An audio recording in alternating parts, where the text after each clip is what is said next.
Bien, je pense que je peux vous le dire, ma femme était trop belle pour être fidèle.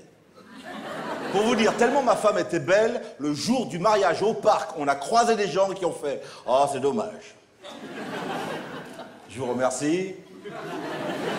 Moi, je vais vous le dire, le pire pour un moche, c'est d'avoir du goût. Pour notre mariage, ma femme et moi, on avait prévu le plan de table. Mais c'est un boulot titanesque.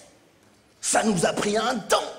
Bien installer chaque invité, par affinité, par sensibilité, par échelon social. On pouvait décemment pas mettre Marcel, le beau-père de ma femme, qui vote FN, à côté de Farid, mon copain, qui a toujours pas ses papiers.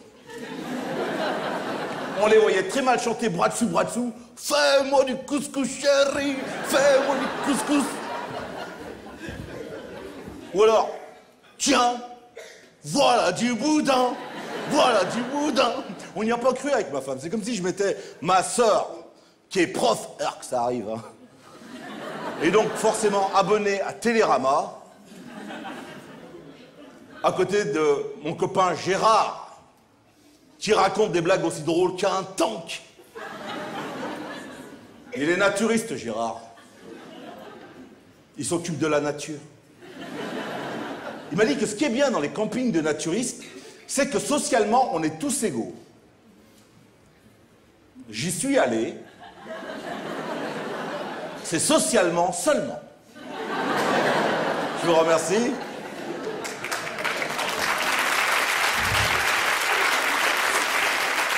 Par exemple, Gérard, qui est 11 mois de l'année et somme toute banal. Eh bien, le mois où il est au camping, pour lui, c'est différent. Et la différence, elle fait 20 cm. Comme quoi, la nature a deux visages et Gérard n'aime pas se voiler les fesses. Il n'a pas pu s'empêcher, Gérard, le jour du mariage. Il s'est levé devant tout le monde. Je vous jure, c'est vrai, il a fait. Ce qui est bien dans les campings de naturistes, c'est pour draguer les filles. Tu sais si c'est la bonne semaine ou pas. Il est drôle, Gérard. Ma soeur est devenue comme les critiques de Télérama. Mauvaise. Heureusement qu'on l'avait mise à côté de mon copain Pierre. Oh bah Pierre, c'est un autre niveau. Il est chasseur. À la côte Saint-André. Et c'est très curieux chez les chasseurs, je ne sais pas si vous en connaissez, il y a des trophées de chasse au mur. Ça s'appelle des hures. Des hures au mur d'une drôle d'allure. Et moi, ce qui m'impressionnait, c'était pas tant de voir les hures au mur, mais c'est d'imaginer la grandeur de la pièce qu'il devait avoir derrière pour y mettre tout le reste. Et quand il a vu la mienne, dure, il est venu vers moi, ça m'a fait un petit peu peur. Et là, il m'a fait... Oh. Oh. J'espère que t'écriras jamais rien contre les chasseurs. Parce que c'est dur d'être un chasseur. Des fois, je me lève à 5 h du matin. Je marche toute la journée et je suis pas sûr de tirer un coup. J'étais comme vous, j'ai envie de sourire, mais je vous rappelle que c'est lui qui a le fusil. Alors j'ai jeté un petit peu d'huile sur le feu, tu me connais maintenant. Je fais alors mon pire, tu tires jamais.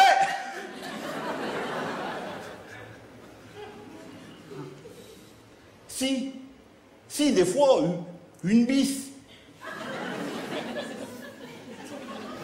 Mais c'est rare. Enfin, heureusement que c'est mes siens. C'est vrai qu'ils ont une drôle de tête, ces chiens. Pauvre bête. Drôle de tête comme Nadine, sa femme, une ex-copine à moi, Nadine. Vous la connaissez pas, Nadine? Je l'avais connue à Savas-Mépin, côté de Cour-et-Buis, pas loin des Impinés, sur la route de Bouger-Chambalu. En fait, c'est à l'opposé de Saint-Julien-Mont-la-Molette. Bah, vous sortez pas souvent, hein? Paysan, oui, bravo. Et à l'époque, je sais pas si tu te rappelles, on dormait sur des sommiers à ressort. Je sais pas si vous avez dormi sur des sommiers à ressort. Alors, pour ceux qui connaissent pas, un cadre en fer, des ressorts tissés, un matelas qui était juste posé dessus, et quand on faisait l'amour, on va tous le faire ensemble, ça faisait... En même temps, on était jeunes, hein. Ma copine Nadine était allongée nue, et avec sa main, elle me fait... Comment c'était déjà? Ah oui, elle me fait... Allez, viens. Allez, viens. Alors moi, je prends mon élan.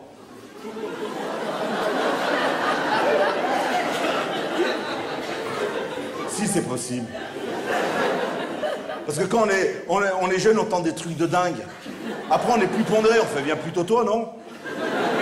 Bon, là, je vais faire au ralenti, sinon je tue des gens.